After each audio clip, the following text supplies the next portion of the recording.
How's it going, everybody? Welcome to another video. So today I'm going to show you my new project.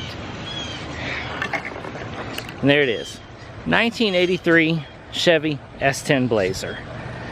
So we're going to start on the outside, walk around it. The blue is ugly as doo-doo. It looks like they sanded this thing with like 24 grit sandpaper.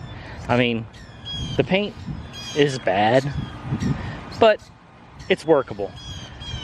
It used to have the rails on top. Well, they did a really bad job at filling those in. Nothing that a little bit of sanding can't take care of. The wheels are okay for now. Those aren't going to be on there much longer.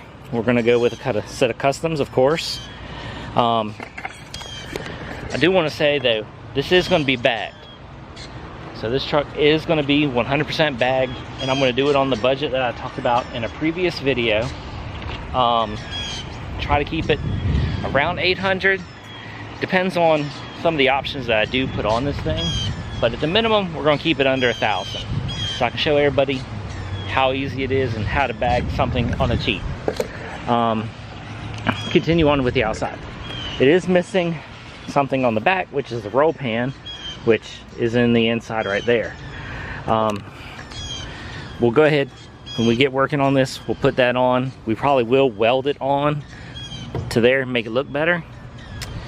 It has these ugly Euro tail lights, which this one's broken. We're gonna put these back to a stock tail light because I really don't like those at all. What else? Let's see. It does have clear bumper lights and upgraded headlights, which are fine. I'm gonna wind up switching the headlights out anyways to the new LED ones that they have that are a lot better quality than these. Besides that, the outside is like, isn't perfect, but it's decent. It's workable. I'm happy with the way it looks on the outside. So let's go ahead, let's open up the inside and show you what's up.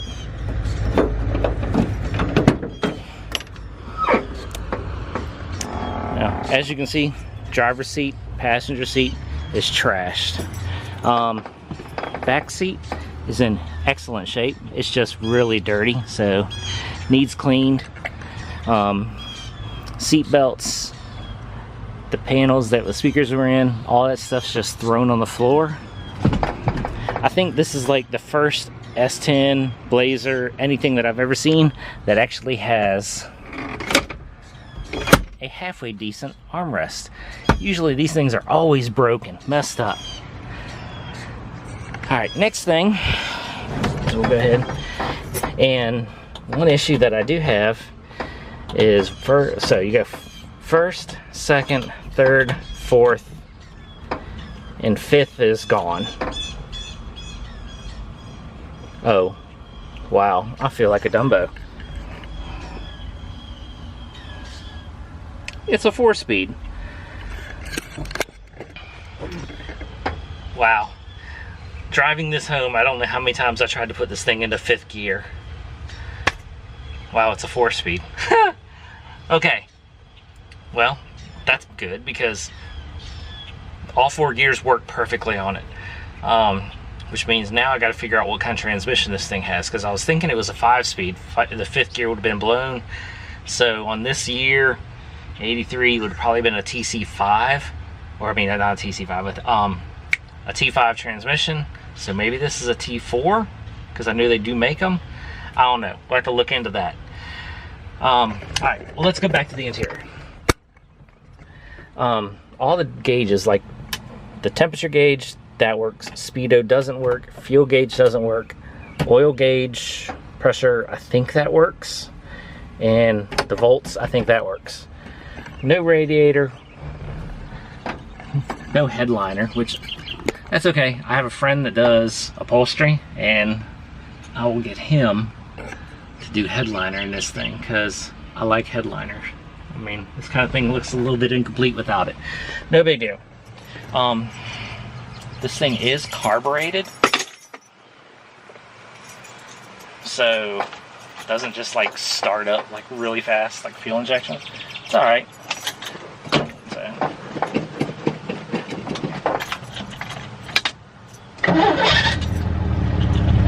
I don't know if you heard the little ring, the little whine. The starter needs adjusting because it's got a brand new starter on it, but it needs adjusting because that's gear grinding on there.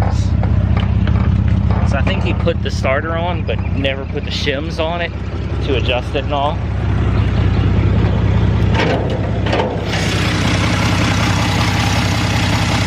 This is a 2.8 V6. Runs like crap. I'm hoping that the timing's out. Carburetor could be dirty. Because the guy who had this, he never had that cover on it, on the carburetor. He's ran it for years like this. So the carburetor could be dirty, the timing could be out. There could be quite a few different things wrong with it of why it's running like crap. Hopefully it doesn't have a dead cylinder. Brand new alternator, brand new water pump. Only thing is that I did find out is it almost overheated on the way home when I bought it. So we're not gonna run it long. So it almost overheated on the way home.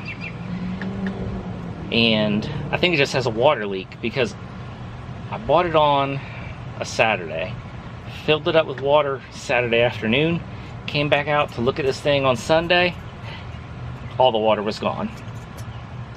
And of course I'm in the grass, so it's really hard to see where, you know, if it was leaking. But that's okay.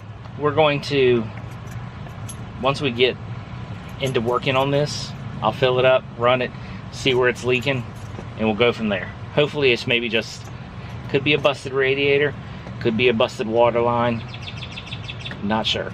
We'll figure it out. Besides that, I mean, it's a decent project. Yes, another project. We're not gonna get really in-depth into this for about a month. I just couldn't pass up the deal on this. I've been looking and looking and looking. None popped up. I wanted a first gen Blazer. Well, got one, and dirt cheap. So, couldn't pass up the deal, so we're just gonna like sit on it for about a month because first thing, I need to finish the Silverado. There's some stuff I need to do on the Jeep, so on and so on. I'm gonna leave this up to you on how extreme this thing goes. Yes, I'm bagging it. We're gonna bag it on a budget so I can show everybody how to bag something without spending a whole bunch of money. You know, because like those AccuAir systems, even though AccuAir is not around no more, but there's Flow and a couple other systems, they are super expensive. I'm gonna show you how to do this with good product, with good material, but on a budget. And then after that, I'm gonna leave it up to anybody who comments on the videos. I mean, how mild or wild we go on this. Custom paint, custom interior, who knows, whatever. I do have my rims picked out already, which we're not gonna show you that. We're just gonna have to wait until they come in. Because rims always first before you do anything to a car. Because that dictates how low you can go, how wide you can go, and all that kind of stuff. So rims first, everything else after that. Besides that, I think it's about all we really want to talk about. It is a good starter. Yes, it needs a lot of work. Oh, motor. I'm not sure yet. Just depends on how good this motor is, how bad, if I can get this motor running good and all that kind of stuff. But I might do a motor swap on this also. Is take the 5.7 that I'm going to be building, that's going to go in the Silverado. The 4.3 that's in the Silverado is very good, very strong, runs perfect, doesn't burn no oil. It does have a rear main seal leak, no big deal. Take the motor out, replace that. So I'm thinking about putting the 4.3 in this. The only thing is need a new transmission because it will not bolt up to the 2.8 V6 transmission because the bolt pattern's different. So that's why I need to find out what kind of transmission this is. If it's a T4, you can switch out the bell housing to the traditional small block style bell housing instead of this. So I need to find out that. If anybody knows what kind of transmissions come in these, the 4-speed, let me know. That's something I need to find out. Besides that, that's about all I have planned right now is bag it, the rims that I have already picked out, and possibly doing 4.3 motor swap in this thing. Other than that, seriously, I'm going to leave it up to y'all. Tell me what y'all want me to do. How custom, how wild, how crazy of a paint job. I don't know. How low? We'll leave it up to you. Alright, hope you enjoyed this introduction to the new project. Hope y'all subscribe to see the process of bagging it and all the work that's going to be done to it. Alright, catch you in the next video.